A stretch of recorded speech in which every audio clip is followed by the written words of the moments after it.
네, 이번 주일도 지난달에 그 샘터 모임과 같이 식사를 한 후에 교제를 하고 이렇게 모이는 거죠. 잘 하고 오셨습니까? 잘 안 하고 오셨습니까? 네, 기분 나쁘게 오신 분은 아무도 없으시죠? 네. 이렇게 샘터 모임을 하면 무엇이 제일 좋고 무엇이 가장 기억에 남으십니까?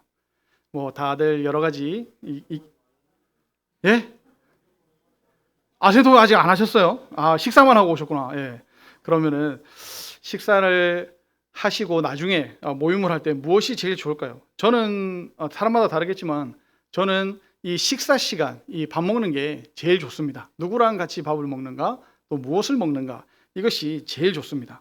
특히 그 중에서도 저는 제일 좋아하는 메뉴가 비빔밥입니다. 맛있는 재료들을 다 하나로 만드는 이 마법과 같은 그런 음식인 것 같습니다. 조금 강한 맛이 있는 반찬도 한 대 넣고 비비면 맛있죠. 또 약간 좀 맛이 덜한 그런 반찬을 넣어도 다 맛있습니다. 비비면 맛있어요.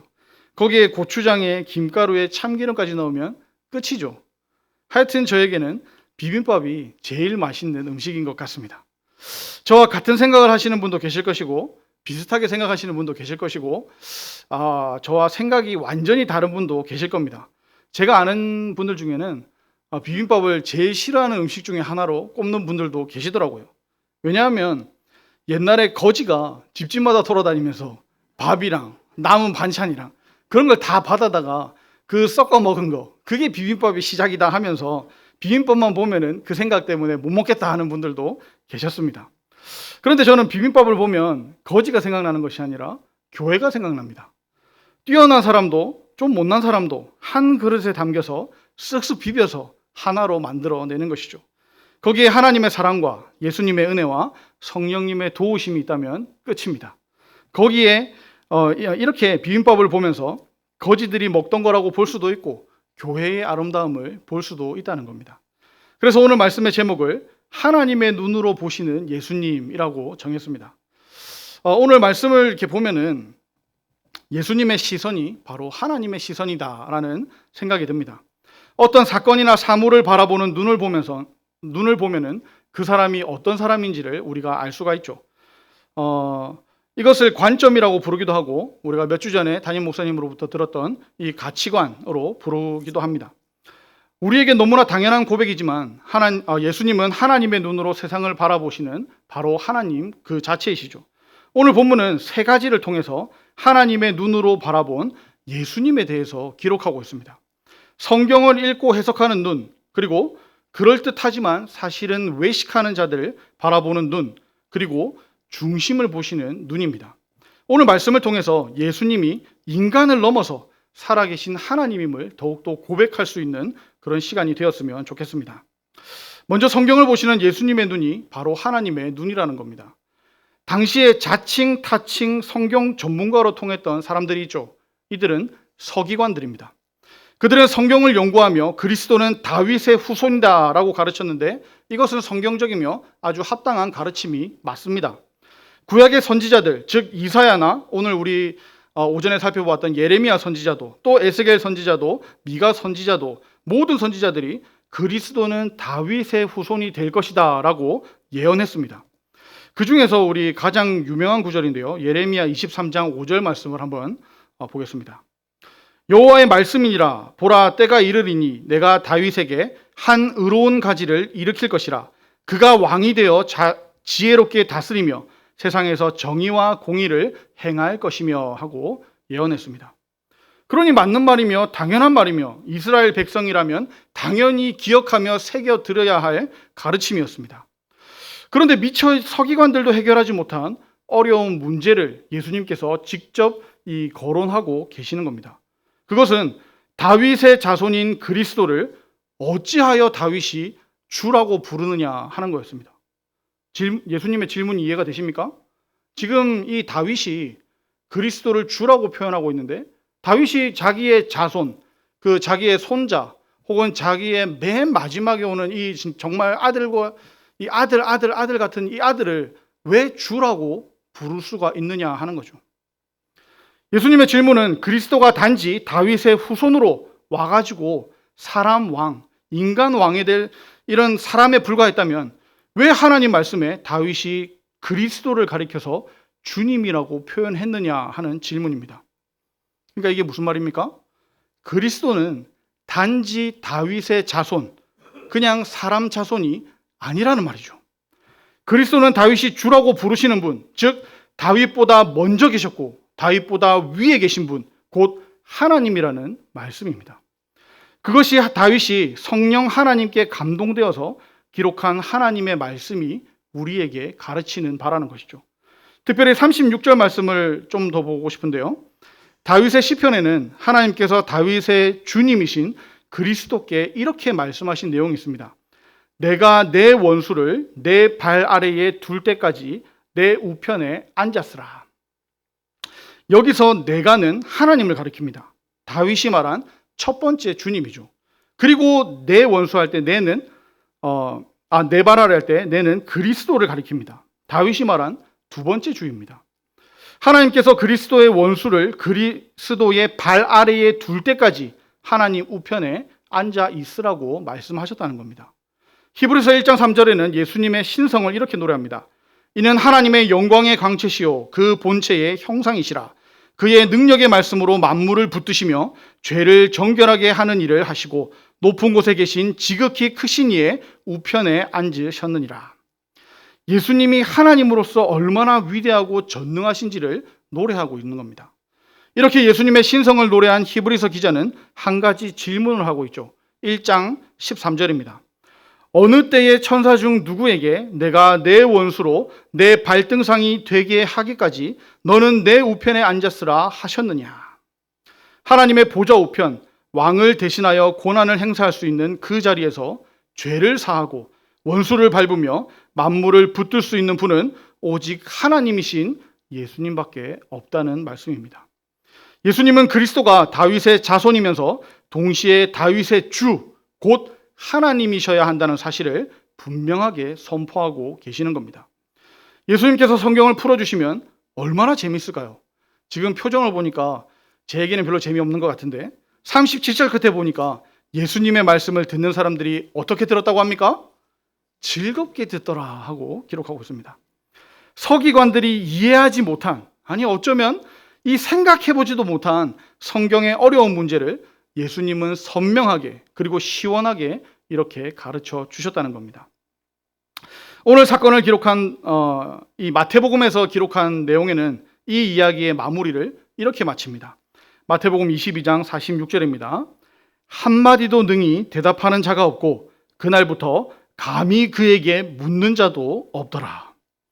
오늘 본문 37절과 함께 종합해 본다면 사람들은 예수님의 가르침을 즐겁게 들었고 예수님의 날카로운 질문에 능히 대답할 수도 없었고 감히 예수님께 물어볼 수도 없었다는 겁니다. 왜 그렇습니까? 예수님은 성경을 연구하는 사람이 아니라는 거죠. 성경을 기록하게 하신 하나님이시기 때문입니다. 그래서 예수님은 성경의 말씀이 정확히 어떤 뜻인지를 우리에게 풀어주실 수가 있었다는 겁니다. 서기관들은 그리스도가 다윗의 자손으로 오는 것은 알고 있었습니다. 그러나 그들이 알고 있는 다윗의 자손은 다윗의 혈통적인 후손이었습니다. 그래서 그들은 장차 오실 그리스도께서 다윗 시대와 같은 이스라엘의 강성을 기대했습니다. 다윗은 전쟁에서 패한 적이 없죠. 그러니 그때야말로 이스라엘은 가장 왕성하고 가장 강한 때였습니다. 그래서 서기관들이 생각한 다윗의 자손 그리스도는 다윗의 영웅적인 힘을 물려받아서 세상의 전쟁으로 승리하기 위해 오는 메시아였던 겁니다. 그리스도로 말미암아 잃어버린 예전의 이스라엘의 부귀영화를 되찾을 것이다 라고 생각했던 것이죠.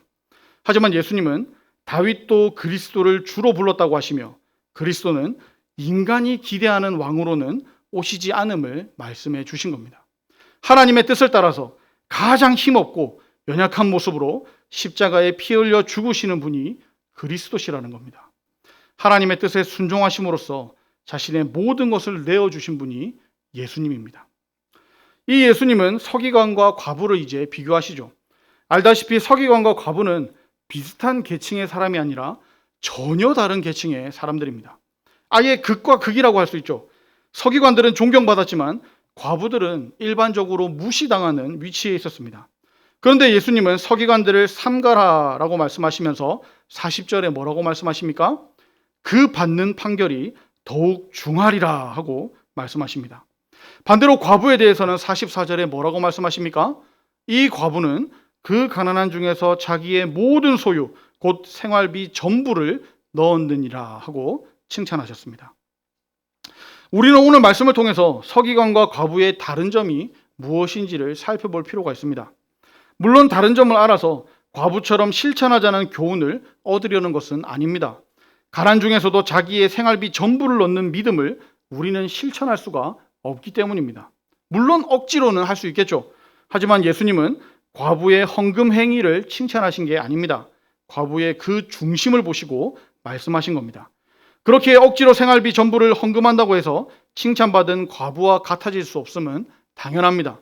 그럼 어떤 교훈을 받아야 하는지 우리 서기관부터 살펴보도록 하겠습니다. 서기관은 율법을 연구하며 사람들에게 가르치는 위치에 있는 사람이었습니다. 유대교에서 제사장 장로와 함께 중심적인 위치에 있는 사람이었습니다. 그러므로 유대 사회에서는 존경과 대접을 받는 사람이 서기관이었다는 것이죠.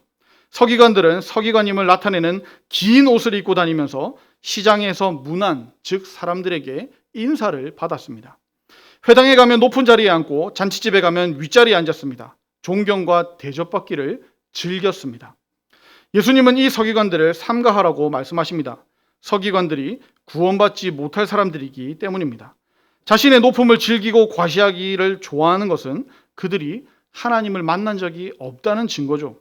거룩하신 하나님을 만난 적이 없으니 자연히 자신의 높음을 자랑하게 된다는 겁니다. 하나님을 만난 사람이라면 자신의 높음을 자랑할 수가 없죠. 이사야 6장에서 하나님을 만난 이사야 같이 오히려 하나님 앞에서 내가 망하게 되었도다 하고 한탄하면서 이 내가 망할 수밖에 없는 나를 발견하게 될 뿐입니다. 그런데도 사회적 분위기는 서기관처럼 율법에 철저한 사람을 믿음 있는 사람으로 여기며 존중했습니다. 그런 분위기에서 과부와 같이 힘없고 자랑할 것 없는 사람은 자연스럽게 천대를 받을 수밖에 없었습니다. 그러나 예수님은 서기관들의 보여주기식 거룩과 경건은 구원에 있어서 아무런 힘이 없다라고 말씀하십니다. 심지어는 헌금을 많이 하는 것도 구원과 상관이 없음을 이 과부 이야기를 통해서 우리에게 말씀해 주십니다. 예수님은 하나님의 눈으로 말씀을 풀어주시고 이제 38절부터는 하나님의 눈으로 사람을 보십니다. 오늘 본문 38절과 39절에서는 긴 옷을 입고 다니고 시장에서 문안받고 회당의 높은 자리와 잔치의 윗자리를 원하는 서기관들을 삼가하라고 말씀하십니다.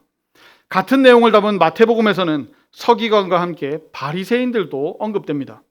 어쨌든 이들은 종교 지도자들입니다. 백성들의 영적인, 사회적인 지도자들이었다는 겁니다. 특히 서기관들은 말씀을 맡은 자들로 구약 성경을 필사하며 보존하고 가르치는 학자요, 교사요, 율법 스승들이었습니다. 그런데 사람들은 이러한 서기관들을 선생님 또는 더욱 존경을 담아서 아버지라고 불렀습니다. 사람들에게는 대단히 높고 존경스러운 서기관에 대해서 예수님은 이렇게 말씀하셨죠. 다시 40절입니다. 그 받는 판결이 더욱 중하리라. 왜 이렇게 말씀하셨을까요? 그것은 사람들은 볼 수 없지만 예수님에게는 분명히 보이는 큰 문제가 있었기 때문입니다. 예수님이 정확하게 보고 계셨던 그들의 문제는 사람 앞에서 자기를 높이는 거였습니다. 두 글자로 외식이라고 부르죠. 외식은 바깥쪽을 장식한다라는 뜻을 가진 단어입니다. 내면은 그렇지 않으면서도 바깥은 얼마든지 꾸밀 수가 있습니다. 사람은 외형만 보고 속을 수도 있습니다. 그러나 하나님은 중심을 보시는 분이십니다. 외식하는 자들은 사람을 속일 수는 있어도 하나님을 속일 수는 없습니다. 특히 긴 옷을 입고 다니는 것, 시장에서 문안받는 것, 그리고 회당의 높은 자리와 잔치의 윗자리를 원하는 것 등 외적인 모습만이 문제가 아니었습니다. 더욱 큰 문제는 40절에 나옵니다. 그들은 과부의 가산을 삼키며 외식으로 길게 기도한다는 겁니다. 겉으로는 많이 아는 척, 높은 척, 거룩한 척 했지만 실제로는 전혀 그렇지가 않았다는 것이죠. 그들은 과부의 가산을 삼키는 자들이었습니다. 과부는 당시 사회 구조상 가장 밑바닥 인생이었습니다.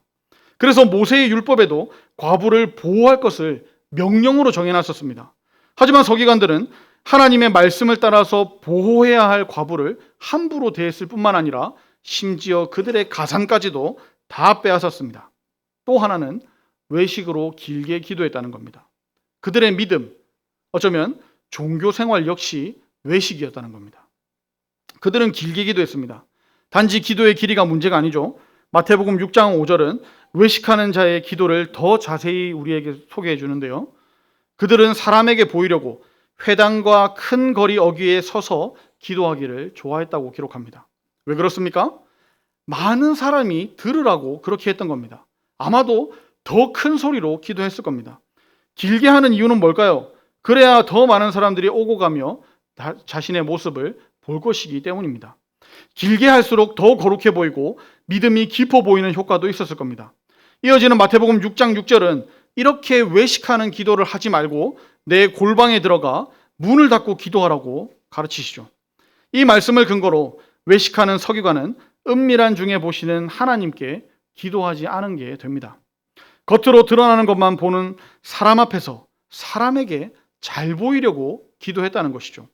옷을 입는 것도, 사람을 만나 인사하는 것도, 앉을 자리를 선택하는 것도, 기도하는 것도 모두 사람에게 보이기 위해서, 사람에게 높임받기 위해서였다는 겁니다.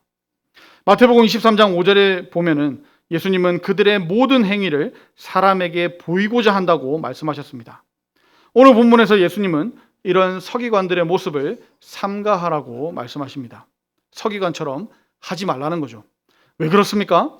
이런 모습은 사람에게는 대단하게 보일지는 몰라도 하나님은 그렇게 보시지 않기 때문입니다. 그러면 우리는 어떻게 신앙생활을 해야겠습니까? 이런 질문을 하는 우리를 위해서 이어지는 41절은, 이 41절부터는 예수님께 칭찬받은 과부의 모습이 등장합니다. 예수님은 가르치시기를 다 하시고 헌금함 앞에 자리를 잡고 앉으셨습니다. 아마도 가르침을 받던 제자들과 무리들도 예수님과 함께 헌금함을 보면서 같이 앉아 있었을 겁니다. 자, 그런데 외식하는 자들이라면 이때가 기회 아닙니까? 많은 사람들이 보고 있을 때 헌금해야죠. 그래서 41절 끝에 보시면 여러 부자는 많이 넣었다 하고 기록하고 있습니다. 여러 부자가 헌금하는 가운데 한 과부가 또 등장합니다. 그리고 그 과부도 헌금합니다. 그런데 그 헌금하는 금액을 보니 2렙돈이라고 기록하고 있습니다. 로마 돈의 단위 2렙돈이 어느 정도인지 한 고드란트다라고 다시 설명을 붙이고 있죠. 예수님 당시에 일꾼의 하루 일당을 한 데나리온이라고 했는데 그것의 약 100분의 1이 렙돈입니다. 오늘날 하루 일당을 10만 원으로 본다면 이 과부는 지금 1,500원에서 2,000원 정도 헌금을 한 겁니다. 렙돈이라는 돈의 단위를 생각하자면 렙돈은 잔돈입니다. 우리로 치면 동전입니다. 그것도 가장 적은 단위의 동전입니다. 그러니 돈의 가치로만 따지자면 가장 작은 단위의 돈 2개, 즉 20원 또는 200원 정도로 봐도 될 겁니다. 무엇이 됐든 과부의 헌금은 적고 적은 돈임은 틀림이 없습니다. 사람의 눈에는 부자의 헌금이 당연히 많아 보였을 겁니다. 그렇지만 하나님의 눈으로 볼 때에는 가난한 과부의 동전 투입이 더 많이 보였습니다. 헌금은 액수로 많고 적음을 정하는 것이 아니라 정성으로 정해지는 것이기 때문이죠. 41절과 42절을 보면 예수님께서 헌금함에 돈 넣는 것을 보고 계셨습니다. 여러 부자는 많이 넣었고 가난한 과부는 2렙돈, 즉 한 고드란트를 넣었습니다. 우리 돈으로 치면 1,500원 정도 혹은 20원, 200원 정도에 불과한 그런 액수에 지나지 않습니다. 액수로 따지자면 아주 적고 어쩌면 아무것도 아닌 것처럼 보이기도 합니다. 그렇지만 예수님은 과부의 헌금을 부자들의 많은 헌금보다 더 많은 헌금이라고 말씀하셨습니다. 왜냐하면 다른 사람들은 자기의 소유에서 적은 금액을 넣었겠지만 과부는 자기의 생활비 전부를 다 넣었기 때문입니다. 자기 생활비 전부를 다 넣는다는 것은 나는 굶어 죽어도 괜찮습니다 라는 의미가 담겨 있습니다. 자신의 생존을 생각한다면 조금이라도 남겨놓고 헌금했을 것이기 때문이죠. 그리고 나의 사는 것과 죽는 것은 모두 하나님께 달려 있습니다 라는 의미도 있습니다. 이 돈은 나의 생활비 전부이지만 내가 이 돈으로 사는 것이 아니라 하나님의 은혜로 산다라는 고백이 담겨 있다는 겁니다. 과부를 칭찬한 것은 생활비 전부를 넣는 헌금이 헌금답다, 아름답다 하는 것을 가르치기 위함이 아닙니다. 과부는 하나님 앞에서는 자기 생활을 포함하여 생존 자체, 자기의 생명 자체가 이 돈에 있지 않다는 것을 고백하는 모습이었습니다. 생활비 전부를 헌금함으로써 자신의 생명이 하나님께 있다는 신앙 고백을 드리는 겁니다. 반대로 서기관들은 그 마음이 자신에게 이끌려 사는 사람이었습니다. 자신의 높음과 자기 자랑을 즐기며 살았습니다. 결과는 제자들이 또 예수님을 따라하는 사람들이 삼가해야 될 그런 부류의 사람들이 되었죠. 우리는 과연 어느 쪽에 가깝습니까? 여러분들의 마음은 어디에 더 가까이 또 어디에 더 이끌려서 살고 계십니까? 사람들에게 존경받는 그런 서기관들입니까? 아니면 예수님께 칭찬받는 과부의 모습입니까? 성경을 보면 볼수록 예수님을 알면 더 알수록 내가 천국까지 못할 것 같다라는 생각이 참 많이 듭니다. 왜냐하면 인간의 행위로는 천국에 갈 수 있다는 것 자체가 말이 안 되기 때문입니다. 지금 여기 앉아 계신 분 중에 과부와 같이 하고 싶은 분이 누가 있겠습니까? 다 사람들에게 칭찬받고 싶지 않습니까? 그러니 인간의 행위로는 천국에 갈 수가 없다는 거죠. 그래서 의지할 수 있는 것이 오직 예수님의 의밖에 없음을 절실하게 느끼게 됩니다. 나의 의가 아니라는 것을 알게 될수록 교회를 향해 또 하나님을 향해서 뭔가를 요구할 수가 없게 되죠. 오히려 나의 것을 내어놓기 위해서 예수님께로 또는 교회로 나아오게 됩니다. 여기서 내어놓는다는 것은 돈을 의미하지 않습니다. 자기 생명을 포함하여 자기의 모든 것을 내어놓는다는 겁니다. 하나님이 이끄시는 대로 살아가면서 어떤 형편에서도 하나님의 의와 하나님의 은혜로 감사하며 사는 겁니다. 이것이 곧 자신을 내어놓는 것이고 이것을 다른 말로 헌신이라고 부를 수가 있을 겁니다. 헌신은 내가 이렇게 해서 하나님께 칭찬받고 사람들에게 칭찬받아야지가 아닙니다. 헌신은 하나님께서 모든 것을 해주셨음을 감사하며 내가 할 수 있는 것을 하나님께 드리는 겁니다. 그것도 내가 할 수 있는 것 중에 한두 개를 드리는 게 아니죠. 내가 할 수 있는 모든 것을 아낌없이, 지체 없이, 미련 없이 다 드리는 겁니다. 왜 내 것을 다 드립니까? 나도 먹고 살아야 하고 내 삶도 있고 또 내가 하고 싶은 것도 있는데 왜 내가 가진 것을 다 드려야 합니까? 내가 받은 게 더 많기 때문입니다. 오늘 나온 서기관들처럼 남들에게 보이는 건 하지 말자 그런 내용이 아닙니다. 예수님은 마태복음 5장 20절에서 뭐라고 말씀하셨습니까? 내가 너희에게 이르노니 너희 의가 서기관과 바리새인보다 더 낫지 못하면 결코 천국에 들어가지 못하리라. 서기관과 바리새인들의 바리새인들은 욕먹을 짓, 즉 외식만 했던 사람들이었습니다. 그러나 그들보다 더 낫지 못하면 결코 천국에 들어가지 못한다고 말씀하셨습니다. 그러니 우리는 그들의 외식에 오늘 헌금했던 과부의 내용, 즉 진심이, 헌신이 채워져야 한다는 겁니다. 하나님을 향한 진실한 믿음으로 경건하게, 거룩하게 내부를 다 채우고 그 안에 있는 선한 믿음을 우리의 밖으로 드러내야 된다는 겁니다. 하나님은 중심을 보시는 분이시죠. 우리의 외면만 꾸미면 안 된다는 말씀이었습니다. 그러나 이것이 외면은 신경 쓰지 말자는 말이 아닙니다. 우리는 외면도 너무나 중요합니다. 사람은 중심을 보지 못하고 외면만 보기 때문입니다. 그러나 하나님은 중심도 보시고 외면도 보시죠. 그러니 우리는 둘 다 중요하다는 겁니다. 우리의 모습으로 인해 상처받고 좌절할 사람들도 있기 때문입니다. 하나님은 중심을 보시기에 괜찮습니다. 다 이해하십니다. 그러나 사람은 아니라는 겁니다. 사도 바울은 상처받을 사람이 있을 거라면 나는 영원히 고기를 먹지 아니하며 내 형제를 실족하지 않게 하리라 하고 선포했습니다. 그러니 외면도 정말 중요하죠. 그 중요한 외면에 더 중요한 내면을 채워야 한다는 말씀입니다. 내면이 정말 중요합니다. 그러나 그와 똑같이 외면도 중요합니다. 오늘 말씀을 정리하겠습니다. 오늘 말씀은 하나님의 눈으로 보시는 예수님이었습니다. 오늘 본문에는 놀라운 기적은 나오지 않았습니다. 그러나 예수님의 하나님 되심을 드러내는 표적이 나왔죠. 예수님은 하나님의 눈으로 보시는 분이라는 겁니다. 예수님은 사람의 모습으로 오셨지만 우리를 위하여 이 땅에 내려오신 성자 하나님이십니다. 예수님의 눈이 그것을 증거하고 있습니다.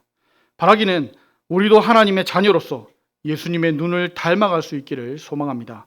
성경을 바라보는 눈이 예수님처럼 깊어질 수 있기를 바라고 세상과 사람을 바라보는 눈도 예수님처럼 깊어질 수 있었으면 좋겠습니다.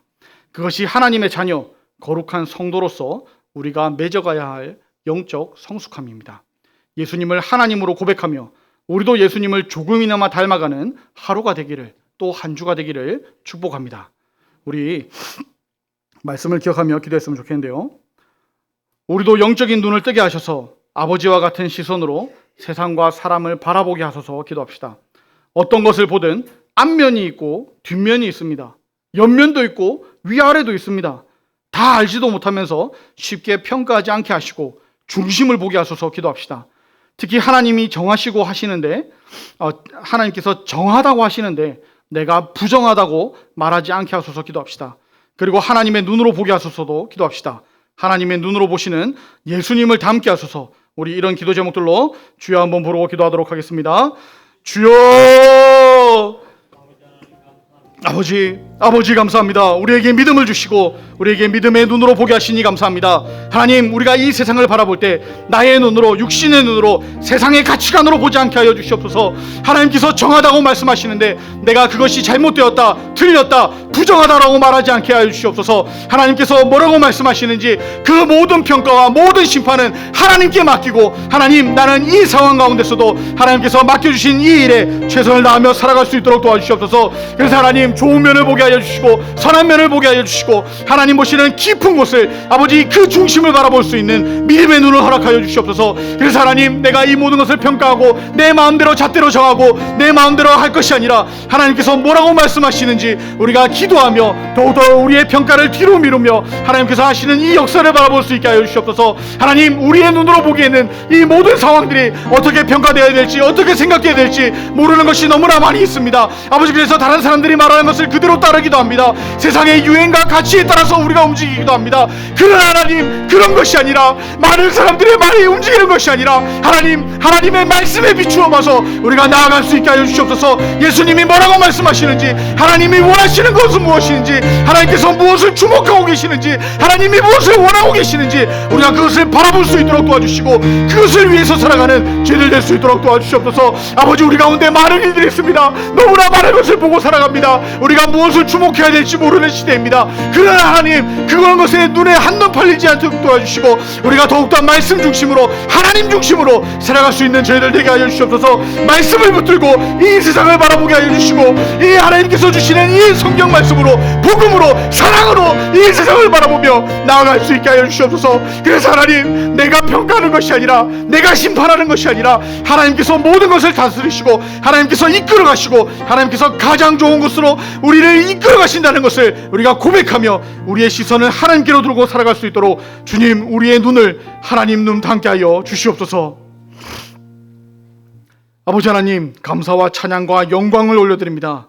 하나님이 기뻐하시는 예배 드리길 원합니다. 하나님도 기뻐하시는 샘토 모임 되기를 원합니다. 하나님이 칭찬하시는 교회가 되길 원합니다. 이를 위해 우리가 나서서 헌신하게 하여 주시옵소서. 우리는 좋은 것보다 안 좋은 것이 더 눈에 들어옵니다. 속보다 겉을 더 중요하게 봅니다. 어쩌면 그것만 보입니다. 그런 우리를 불쌍히 여겨 주시옵소서. 그런 우리의 눈을 열어서 하나님이 보시는 것을 보게 하여 주시옵소서. 내가 보기에 부족한 것이 있다면 내가 그 무너진 성벽을 막아서게 하여 주시고, 내가 보기에 나쁜 허물이 있다면 사랑으로 그것들을 다 덮게 하여 주시옵소서. 큰 문제 앞에 더 큰 사랑으로 덮을 수 있는 하나님의 사람이 되길 원합니다. 예수님을 통하여 이 세상을 구원하셨듯이 우리를 통하여 샘터와 교회와 가정과 우리가 속한 모든 곳에 하나님의 은혜가 흘러가게 하여 주시옵소서. 먼저 우리의 영안을 뜨게 하시고 우리가 하나님의 눈으로 보는 것을 세상 가운데 선포하게 하여 주시옵소서. 한 주간도 하나님과 동행하며 하나님의 눈으로 보며 하나님께 하듯 헌신하며 살게 하여 주시옵소서. 우리 구주 예수 그리스도의 이름으로 기도합니다. 아멘. 찬송가 453장 다 같이 하시면서 선교 현금 드리도록 하겠습니다. 선교 위원들 나와서 수전해 주시기 바라겠습니다.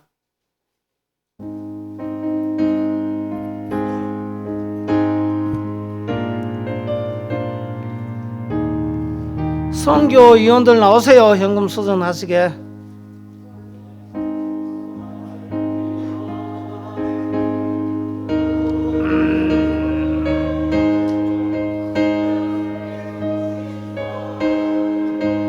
온전히 알기 원하네.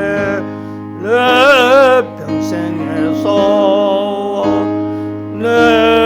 평생에서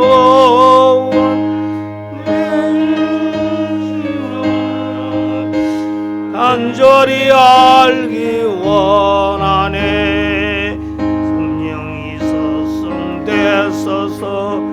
진리를 가르치시고 거룩한 뜻을 깨달아 예수를 알게 앞서서 내 평생의 소원, 내 평생의 소원, 세상에 주신 사랑을 간절히 알기 원하네.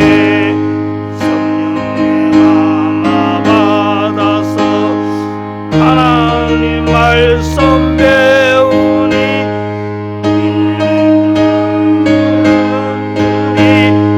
내 맘에 겨운 배도다. 내 평생의 소원, 내 평생의 소원, 간절히 알기 원하네.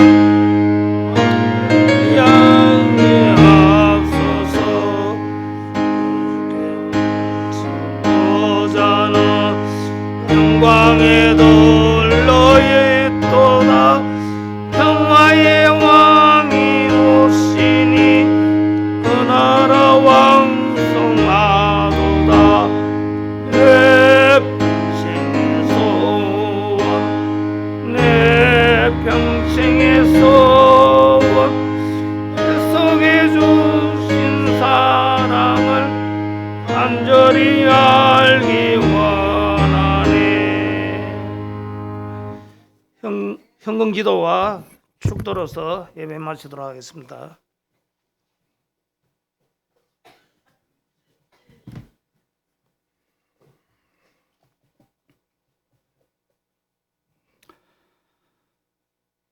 아버지 하나님 감사합니다. 우리가 하나님의 이 선교 사역을 위하여 돕는 손길로 헌금하게 하시니 진심으로 감사합니다. 우리가 넉넉해서 우리 것이 남아서 헌금하는 것이 아니라 하나님의 일을 위하여, 하나님의 이 생명구원의 사역을 위하여 선교 현장에 나가 계신 선교사님들을 위해서, 또 선교 사역을 위해서 우리가 우리의 것을 나누어서 하나님 앞에 헌금드립니다. 우리는 이 헌금이 어디로 가는지, 어디에 쓰여지는지 확인할 바는 알 수 없으나 하나님께서 가장 선한 길로, 가장 좋은 길로, 가장 필요한 곳으로 보내주셔서 하나님의 나라 확장 위하여 사용하여 주시옵소서. 과부의 2렙돈도 가장 크다고 하신, 귀하다고 하신 하나님의 그 마음, 그 말씀을 들어서 우리도 우리의 것을 떼어서 하나님 앞에 드리게 하여 주시옵소서. 많아서가 아니라, 넘쳐서가 아니라 정말 이것이 하나님 나라 확장에 쓰임받는 귀한 사역임을 우리가 고백함으로 드리게 하여 주시옵소서. 그래서 선교사님들이 정말 이 땅 가운데 부족함 없이 하나님의 일을 하며 하나님의 복음을 선포할 수 있도록 하나님께서 사용하여 주시옵소서. 오병이어의 작은 것이 5,000명을 먹이고도 남은 것처럼 우리의 헌금을 통하여, 또한 성도들의 헌금을 통하여 하나님의 이 사역이 더욱더 확장되며 더욱더 커지며 하나님의 나라가 임할 수 있도록 하나님 역사하여 주시옵소서. 하나님, 오직 하나님을 바라보길 원합니다. 하나님의 영광을 이 시대 가운데 하나님께서 보여주시옵소서. 예수님의 이름으로 기도합니다. 아멘.